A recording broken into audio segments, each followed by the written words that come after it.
Hello everyone, welcome back to my daily cooking blogs. ಇವತ್ತಿನ ವಿಡಿಯೋದಲ್ಲಿ already ನಾನು ನವೆಂಬರಿಂದನೇ ಸ್ಟಾರ್ಟ್ ಮಾಡಿದ್ದೀನಿ. ಹೋಮ್ ಮೇಡ್ ಪ್ರಾಡಕ್ಟ್ಸು, ಈ ರೀತಿ ದೋಸೆ ಪ್ರೀಮಿಕ್ಸ್ಗಳು ಎಲ್ಲವೂ ಸಹ ನಮ್ಮಲ್ಲಿ ಅವೈಲೇಬಲ್ ಇದೆ.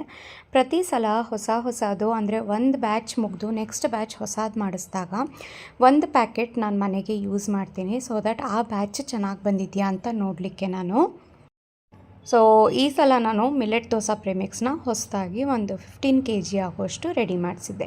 ಈ ದೋಸೆ ಪ್ರೀಮಿಕ್ಸ್ಗಳು ಎಲ್ಲ ಹುರಿದು ನಾವು ಪೌಡರ್ ಮಾಡಿಸೋದ್ರಿಂದ ತುಂಬ ತಿಂಗಳುಗಳ ಕಾಲ ನೀವು ಇದನ್ನು ಸ್ಟೋರ್ ಮಾಡಿ ಇಟ್ಕೋಬೋದು. ಒಂದು ವರ್ಷದ ಮೇಲೆ ನೀವು ಸ್ಟೋರ್ ಮಾಡ್ತೀರಾ ಅಂತ ಅಂದರೆ ಫ್ರಿಜ್ ಅಥವಾ ಫ್ರೀಝರ್ನಲ್ಲೂ ಸಹ ನೀವು ಸ್ಟೋರ್ ಮಾಡಿ ಇಟ್ಕೊಂಡ್ರೆ ಯಾವುದೇ ರೀತಿ ಹುಳ ಬರೋದಿಲ್ಲ. ಇದಕ್ಕೆ ನಾವು ಸೋಡಾ ಆಗಿರ್ಬೋದು ಅಥವಾ ಫ್ಲೇವರ್ ಆಗಿರ್ಬೋದು ಏನೂ ಹಾಕಿರೋದಿಲ್ಲ, ಉಪ್ಪು ಸಹ ಹಾಕಿರೋದಿಲ್ಲ. ಹಾಗಾಗಿ ಜಸ್ಟ್ ಈ ಪ್ರೀಮಿಕ್ಸ್ ಪೌಡರ್ನ ನೀವು ಪ್ಯಾಕೆಟ್ ಓಪನ್ ಮಾಡಿ ಒಂದು ಪಾತ್ರೆಗೆ ಹಾಕ್ಕೊಂಡು ರುಚಿಗೆ ತಕ್ಕಷ್ಟು ಉಪ್ಪು ಮತ್ತು ಸ್ವಲ್ಪ ನೀರನ್ನು ಹಾಕ್ಕೊಂಡು ದೋಸೆ ಹಿಟ್ಟಿನ ಹದಕ್ಕೆ ಕಲಸಿಟ್ಕೋಬೇಕು ಅಷ್ಟೇ. ಇದನ್ನೆಲ್ಲ ನೀವು ಇನ್ಸ್ಟೆಂಟಾಗಿಯೂ ಸಹ ಮಾಡ್ಕೋಬೋದು, ಆದರೆ ನಾನು ಯಾವಾಗಲೂ ಫರ್ಮೆಂಟ್ ಮಾಡಿನೇ ಇದನ್ನು ಯೂಸ್ ಮಾಡ್ತೀನಿ.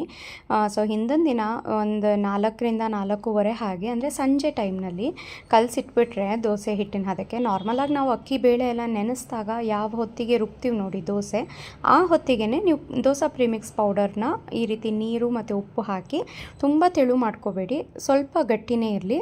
ನಾರ್ಮಲ್ ದೋಸೆ ಹಿಟ್ಟಿನ ಹದಕ್ಕೆ ಈ ರೀತಿ ಕಲಿಸ್ಬಿಟ್ಟು ನಾನು ಒಂದು ಬಾಕ್ಸಿಗೆ ತೆಗೆದಿಟ್ಕೊತಾ ಇದ್ದೀನಿ.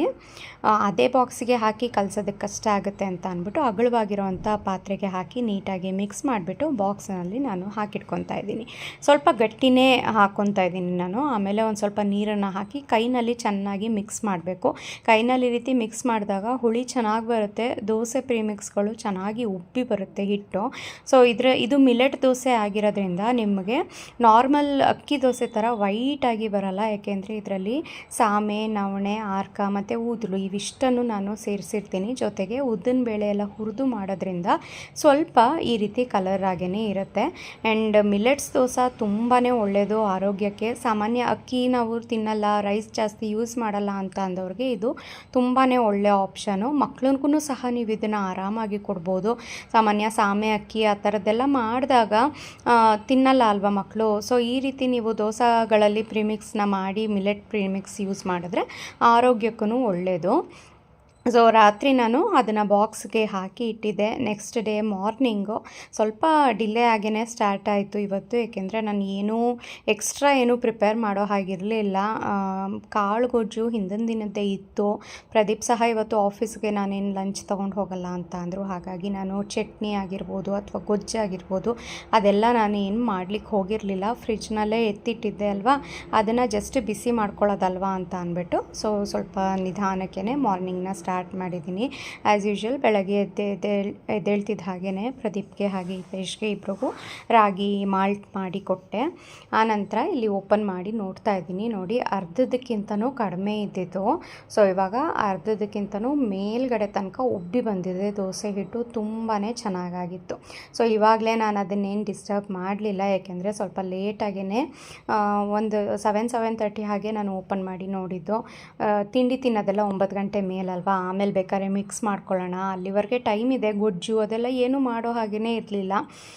ಆಮೇಲಿಂದ ಮಾಡೋವಂಥ ಕೆಲಸಗಳನ್ನ ಇವಾಗಲೇ ಪ್ರಿಪೇರ್ ಮಾಡ್ಕೊಬಿಟ್ರೆ ಆಮೇಲೆ ನಾನು ಸ್ವಲ್ಪ ರೆಸ್ಟ್ ಮಾಡ್ಬೋದು ಅಂತ ಅಂದ್ಬಿಟ್ಟು. ಸೊ ಹುಚ್ಚೆಲ್ ಚಟ್ನಿ ಪುಡಿಗೆ ಸ್ವಲ್ಪ ಆರ್ಡರ್ ಜಾಸ್ತಿ ಬಂದಿತ್ತು. ಕಡಲೆಬೇಳೆ ಚಟ್ನಿ ಪುಡಿ ಆಲ್ರೆಡಿ ಇತ್ತು ಮನೆಯಲ್ಲಿ. ಸೊ ಹಾಗಾಗಿ ಹುಚ್ಚೆಲ್ ಪುಡಿ ಆರ್ಡರ್ ಜಾಸ್ತಿ ಬಂದಿದೆ ಅಂತ ಅಂದ್ಬಿಟ್ಟು ಫ್ರೆಶ್ ಆಗಿ ಬೆಳಗ್ಗೆ ಹುಚ್ಚೆಲ್ ಚಟ್ನಿ ಪುಡಿ 1 kg ಆಗುವಷ್ಟು ನಾನು ರೆಡಿ ಮಾಡ್ಕೊತಾ ಇದ್ದೀನಿ. ಜಾಸ್ತಿ ಪ್ರಿಪೇರ್ ಮಾಡಲ್ಲ. ಎವ್ರಿ 3 to 4 days ಆರ್ಡರ್ಸ್ನ ನೋಡಿಕೊಂಡು ನಮಗೆ ಆರ್ಡರ್ಸ್ ಯಾವ ರೀತಿ ಬಂದಿದೆ ಅದನ್ನು ನಾನು ಪ್ರಿಪೇರ್ ಮಾಡ್ತೀನಿ.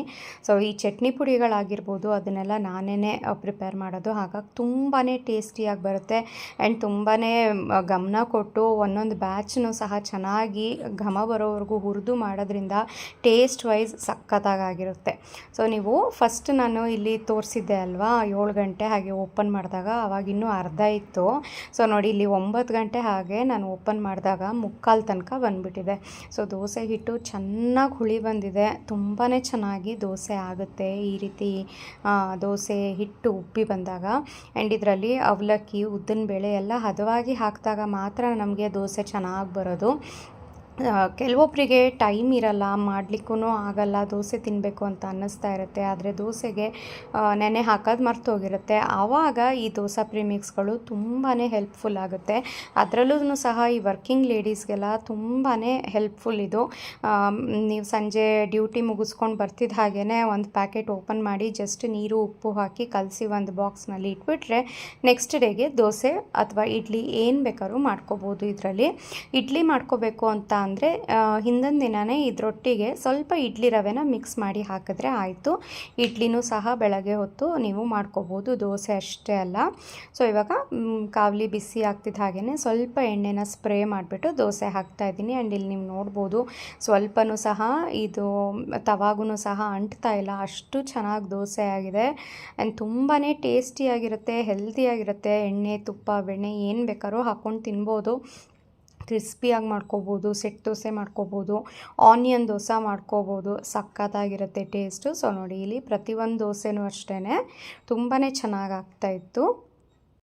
ನಾನು ಸ್ವಲ್ಪ ಅಂದರೆ ಈ ಗಟ್ ಹೆಲ್ತ್ಗೆ ಒಳ್ಳೆಯದು ಅಂತ ಅಂದ್ಬಿಟ್ಟು ಯೂಶ್ವಲಿ ಫರ್ಮೆಂಟ್ ಮಾಡಿನೇ ಎಲ್ಲನೂ ದೋಸೆಗಳನ್ನ ಮಾಡೋದು. ಪೆಸರಟ್ ಸಹ ಅವೈಲೇಬಲ್ ಇದೆ ಅಲ್ವಾ ನಮ್ಮಲ್ಲಿ, ಅದನ್ನು ಸಹ ನೀವು ಹಿಂದಿನ ದಿನವೇ ನೆನೆಸಿಟ್ಬಿಟ್ಟು ಬೆಳಗ್ಗೆ ದೋಸೆ ಮಾಡಿದ್ರೆ ಇನ್ನೂ ಸಖತ್ತಾಗಿ ಬರುತ್ತೆ. ಅದರಲ್ಲಿ ಹೆಸರು ಕಾಳು, ಅಕ್ಕಿ ಜೊತೆಗೆ ಸ್ಪೈಸಸ್ ಎಲ್ಲ ಆ್ಯಡ್ ಆಗಿರುತ್ತಲ್ಲ, ಇನ್ನೂ ಅದು ಟೇಸ್ಟಿಯಾಗಿರುತ್ತೆ. ಆ್ಯಂಡ್ ನೀವು ಯಾವ ರೀತಿ ಯೂಸ್ ಮಾಡ್ಬೋದು ಇದನ್ನೆಲ್ಲ ಅಂತ ನಿಮಗೆ ಪ್ಯಾಕೆಟ್ನಲ್ಲೂ ಸಹ ಅವೈಲೇಬಲ್ ಇದೆ. ಆ್ಯಂಡ್ ನೀವು ಮೆಸೇಜ್ ಮಾಡಿನೂ ಸಹ ನೀವು ನನ್ನ ಕೇಳಿದ್ರೆ ನಾನು ಎಲ್ಲದ್ರದ್ದು ವೀಡಿಯೋ ಲಿಂಕ್ನ ನಾನು ನಿಮಗೆ ಕಳಿಸ್ತೀನಿ. ಆಲ್ರೆಡಿ ತುಂಬ ಜನ ನವೆಂಬರಲ್ಲಿ ನಾನು ಸ್ಟಾರ್ಟ್ ಮಾಡಿದ್ದು, ನನ್ನ ಹತ್ರ ಎಲ್ಲ ಸಿಗೋವಂಥ ಹೋಮ್ ಪ್ರಾಡಕ್ಟ್ಸ್ಗಳಾಗಿರ್ಬೋದು, ಈ ರೀತಿ ರಾಗಿ ಮಾಲ್ಟ್ ಅದನ್ನೆಲ್ಲ ಆಲ್ಮೋಸ್ಟ್ ಒಂದು 4500 ಸೇಲ್ಸ್ ಆಗಿದೆ ಇಲ್ಲಿವರೆಗೂ. ಆ್ಯಂಡ್ ನಾನು ಪ್ರೌಡಿಂದ ಹೇಳ್ತೀನಿ ಅದನ್ನು. ನನ್ನ ಮೇಲೆ ನೀವು ಅಷ್ಟು ನಂಬಿಕೆ ಇಟ್ಟು ಎಲ್ಲವನ್ನು ಸಹ ಪರ್ಚೇಸ್ ಮಾಡಿ, ನೀವು ಪರ್ಚೇಸ್ ಮಾಡೋದಲ್ಲದೆ ನಿಮ್ಮ ಅಕ್ಕಪಕ್ಕದವ್ರಿಗೂ ಸಹ ಸಜೆಸ್ಟ್ ಮಾಡ್ತಾ ಇದ್ದೀರಾ. ಯಾವುದೇ ರೀತಿ ಪ್ರಿಸರ್ವೇಟಿವ್ ಹಾಕಲ್ಲ ಇವರು, ತುಂಬಾ ಚೆನ್ನಾಗಿದೆ, ಹೆಲ್ತ್ ಬೆನಿಫಿಟ್ಸ್ ಜಾಸ್ತಿ ಇದೆ ಅಂತ ಅಂದ್ಬಿಟ್ಟು. ಸೊ ಅವರೂ ಸಹ ಕಾಲ್ ಮಾಡಿ, ನಮ್ಮ ಫ್ರೆಂಡ್ ಒಬ್ಬರು ನಿಮ್ಮದು ನಂಬರ್ ಕೊಟ್ಟರು, ಮ್ಯಾಮ್ ಸಜೆಸ್ಟ್ ಮಾಡಿದ್ರು, ನೀವು ಈ ರೀತಿ ಹೋಮ್ ಪ್ರಾಡಕ್ಟ್ಸ್ ಮಾಡ್ತೀರಂತೆ, ತುಂಬ ಚೆನ್ನಾಗಿದೆ ಅಂತ ಹೇಳಿ ನಾವು ತೆಗೆಸ್ಕೋಬೇಕು ಅಂತ ಅಂದ್ಕೊತಾ ಇದ್ದೀವಿ ಅಂತ ಹೇಳಿ ಕಾಲ್ ಮಾಡಿ ಆರ್ಡರ್ ಪ್ಲೇಸ್ ಮಾಡ್ತಾ ಇದ್ದೀರಾ. ತುಂಬಾ ಖುಷಿಯಾಗುತ್ತೆ ನನಗೆ. ಸೊ ಪ್ರದೀಪ್ಗೆ ಮತ್ತು ಹಿತೈಷ್ಗೆ ಎಲ್ಲ ತಿಂಡಿ ಇಲ್ಲಿ ಹಾಕ್ಕೊಟ್ಟು ಆನಂತರ ನನಗೆ ಫ್ರಿಡ್ಜ್ ಸ್ಟೋರೇಜ್ ಬಾಕ್ಸ್ಗಳು ಸ್ವಲ್ಪ ಅಗ್ಲ ಆಗಿರೋವಂಥದ್ದು ಬೇಕಾಗಿತ್ತು. ಈ ರೀತಿ ರೆಕ್ಟ್ಯಾಂಗಲ್ ಶೇಪ್ದು ಆಲ್ರೆಡಿ ಇತ್ತು ನನ್ನಲ್ಲಿ. ಬಟ್ ಅದರಲ್ಲಿ ಏನಾಗ್ತಿತ್ತು ಅಂದರೆ ಈ ಬೆಂಡೆಕಾಯಿ ಮತ್ತು ಬೀನ್ಸು ಅವನ್ನೆಲ್ಲ ಜಾಸ್ತಿ ತಂದುಬಿಟ್ರೆ, ಅರ್ಧ kg ತಂದುಬಿಟ್ರೆ ಅದನ್ನು 2 ಬಾಕ್ಸ್ಗೆ ಹಾಕಿ ಇಡಬೇಕಾಗಿತ್ತು. ಹಾಗಾಗಿ ಸ್ವಲ್ಪ ಈ ರೀತಿ ಸ್ಕ್ವೇರ್ ಆಗಿರೋವಂಥ ಬಾಕ್ಸಸ್ನ ತರಿಸಿದ್ರೆ ಒಂದರಲ್ಲೇ ಹಾಕಿ ಸ್ಟೋರ್ ಮಾಡ್ಬೋದಲ್ವಾ ಅಂತ ಅಂದ್ಬಿಟ್ಟು ನಾನು ತರಿಸಿದ್ದೆ. ಇವತ್ತೇ ಬೆಳಗ್ಗೆ ಡೆಲಿವರ್ ಸಹ ಆಯಿತು ಅದು. ಸೊ ಹಾಗಾಗಿ ಬರ್ತಿದ್ದ ಹಾಗೇ ಈ ಬೆಂಡೆಕಾಯಿ ಮತ್ತು ಮೂಲಂಗಿ, ಬೀನ್ಸು ಇದನ್ನೆಲ್ಲ ಆ ರೀತಿ ಅಗಲವಾಗಿರೋವಂಥ ಬಾಕ್ಸಸ್ಸಲ್ಲಿ ಹಾಕಿ ಸ್ಟೋರ್ ಮಾಡಿ ಇಟ್ಟೆ. ಆ್ಯಂಡ್ ನನಗದು ತುಂಬಾ ಯೂಸ್ಫುಲ್ ಅಂತ ಅನಿಸುತ್ತೆ. ಫ್ರಿಡ್ಜ್ ಸಹ ಓಪನ್ ಮಾಡ್ತಿದ್ದ ಹಾಗೇ ಒಂಥರ ಆರ್ಗನೈಸ್ಡ್ ಆಗಿರೋಂಗೆ ಕಾಣಿಸುತ್ತೆ. ಎಲ್ಲೆಲ್ಲೇನೇನೋ ಇದೆ ಕವರಲ್ಲಿ ತುಂಬಿಡೋದು ಆ ರೀತಿ ಎಲ್ಲ ಅನಿಸಲ್ಲ ಅಲ್ವಾ. ಸೊ ಈ ರೀತಿ ಬಾಕ್ಸ್ಗಳಲ್ಲಿ ನಾವೆಲ್ಲವನ್ನು ಸಹ ತರಕಾರಿಗಳನ್ನ ಸ್ಟೋರ್ ಮಾಡಿಟ್ರೆ ಚೆನ್ನಾಗಿ ಅನಿಸುತ್ತೆ. ಹಾಗಾಗಿ ನಾನು ಅದನ್ನು ಯೂಸ್ ಮಾಡ್ತಾಯಿದ್ದೀನಿ. ತುಂಬ ವರ್ಷಗಳಿಂದನೇ ಆ ರೆಕ್ಟ್ಯಾಂಗಲ್ದನ್ನು ಯೂಸ್ ಮಾಡ್ತಾಯಿದ್ದೆ. ಸೊ ಇವಾಗ ಹೊಸದೊಂದು ಸ್ಕ್ವೇರ್ನು ಸಹ ಆ್ಯಡ್ ಮಾಡ್ಕೊಂಡಿದ್ದೀನಿ.